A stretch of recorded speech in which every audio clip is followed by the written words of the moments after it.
ఇంకో పేరు పెట్టాడు ఆ టైంలో. ఇందిరాగాంధీ అనుకుంటే ఏ ముఖ్యమంత్రి పనిచేసేవాడు కాదు ఆ రోజున. పూర్వం సామెత ఉండేది, పులి కొట్టడమా అయ్యి బతకడమా. ఇందిరాగాంధీ కొడితే మళ్ళీ ముఖ్యమంత్రి ఆవిడ ప్రశ్నే లేదు. అలాంటి ఇందిరాగాంధీ మెజార్టీ లేకపోయినా ఎన్టీ రామారావు దింపించింది. అప్పుడు గవర్నర్ రామ్లాల్ అతను సంతకం పెట్టించింది. అప్పుడు ఎన్టీ రామారావు గారు ప్రజల్లోకి వెళ్ళిపోయారు. ఈ లోపల రామారావు గారు దించేశారు. ఇక్కడ ఉండకూడదని చెప్పి మేము అందరం ఢిల్లీ వెళ్ళాం.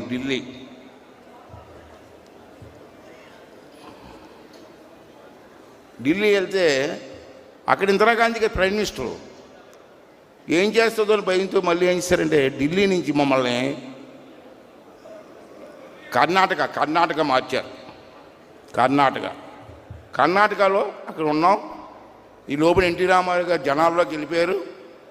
జనాలమ్మ ఆ రోజు నీ పిల్లలకు తెలియదు కానీ పెద్దలకు తెలుసు, ఆంధ్ర రాష్ట్రం తెలంగాణ జనాలు కాదు, భారతదేశం కాదు, ప్రపంచవ్యాప్తంగా తెలుగు వాళ్ళందరూ కూడా తిరగబడ్డారండి.